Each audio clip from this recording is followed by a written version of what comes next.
celebration. Which countries are we expecting to come? We have countries from Israel, US, Amsterdam, meron tayong galing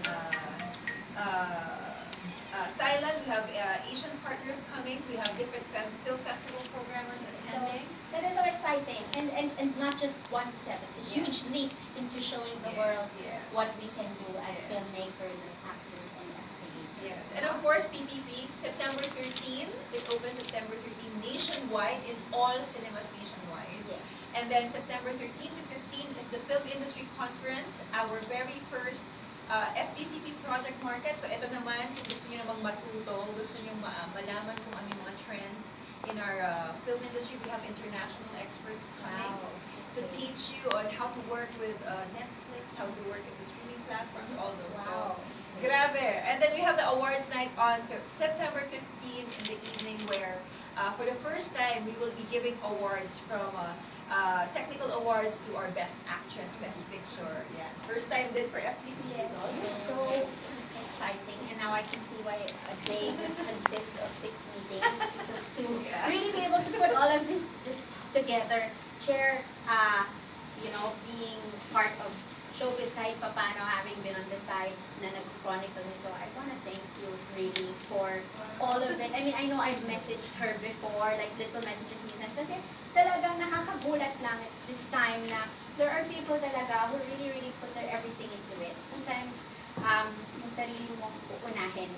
I mean, some people do that. But with Chair Liza talaga, and I think her staff can attest to this, grabe, kahit may baha, susulong pa siya. So, Chair, one last thing. I just also want them to know that beyond, making films and pushing films into the international arena, si Chair inaalagaan din kasi niya ang manggagawa sa pelikula.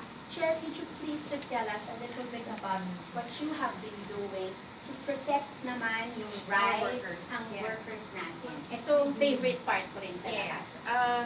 So, in the last 2 years, actually we launched it in the Film Workers Summit in 2017. But being very new in the industry, I didn't know how to really work through government. Honestly, I didn't know who to talk to, I didn't know kung sino yung dapat kong lapitan. But, you learn. If you really want something, you try to achieve it. And we're happy because this year, DOLE has prioritized the welfare of the movie industry. There is a bill called the Eddie Garcia Act, which protects our film workers, providing makataong working conditions para sa kanila, working hours, and safety guidelines for people working in the industry. It's setting recommended minimum wage tables. How do we treat them on the set? Ang dami natin mga extras na tutulog sa karton, mga ganon. This will set a standard for everything. And I feel like siguro kaya ganito yung naging industriya natin. It's because wala lang standards. Kanya-kanya kasi lahat. So now we just want to get to a minimum standard that will be beneficial and will protect our workers, but at the same time creating a conducive environment for us to just continue making films sa safe na paraan. I guess our message to the industry, don't be afraid to change. Kasi minsan lang marami na tayong nakasanayan, and then just because nakasanayan natin, diba? Pero it's going to be for the benefit of more and more people, of the entire industry, then let's go with the change. Kita, Chair, wala nang mga nega-nega. Especially since we're looking into the next 100 years of Philippine cinema. We want to make sure that it's a sustainable industry. We want to make sure that our workers are taken care of. Kasi sila pa rin ang magdadala sa atin sa ika-aangat ng industriya natin. Looking up from there, forward-looking, everybody always says the Philippine industry is sick. Parang it's dying and all that. I always never believe that, and I think you never will. So, anong projection mo, Chair, sa anong mangyayari sa atin sa Philippine cinema? Maybe let's just go the first 10, 20 years. I think we are going through a transition. The exhibition industry is going through a transition. But there are so many platforms now that are making content creation so accessible and doable. I think what we need to do is to make sure that as they continue to create beautiful films, beautiful content for these platforms, that they know their rights, they know their value. Because at the end of the day, sustainability is when you know how you can exploit and optimize your investment, and that is your creation. And I think that is what's lacking here. I mean, ang nangyayari kasi, binibigay mo lahat kasi gusto mo lang siya makita on the big screen. And in the end, biglang, ay, nabigay ko pala lahat ng rights ko. Oo nga. So, di mo alam, there's so many rights. There's now digital rights, animation rights, theatrical rights, territorial rights. I mean, and I think this is education. Right now, I feel like the industry is starting to understand this.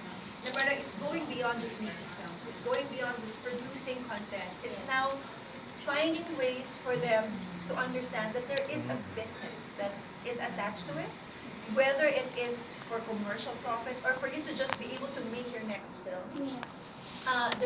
We need to understand these things. Oh, parang wala na yung struggling filmmaker na phrase or Oo. concept, di ba? And let's all take Yes. pride in what we do.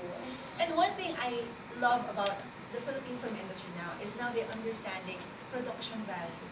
Because of these platforms giving strict requirements in terms of technical, how do you say that? Meeting technical requirements. Now they're understanding that, ay, hindi pwede yung sound ko, ganyan-ganyan lang. Kailangan 5.1 na magandang audio post-production. So ngayon, they're putting more time, more value, more money, More and pride in their work. No? Yes. That's so important. because that represents you di ba? So, we're getting there. Pero sure, parang naman yung isang project na not so long ago na-announce niyo ni Ice. Parang naman yun, nagkaka-time pa ba tayo doon? They're looking into making their family bigger. O pagkatapos ng PPP, o ano ba? In September, Yes.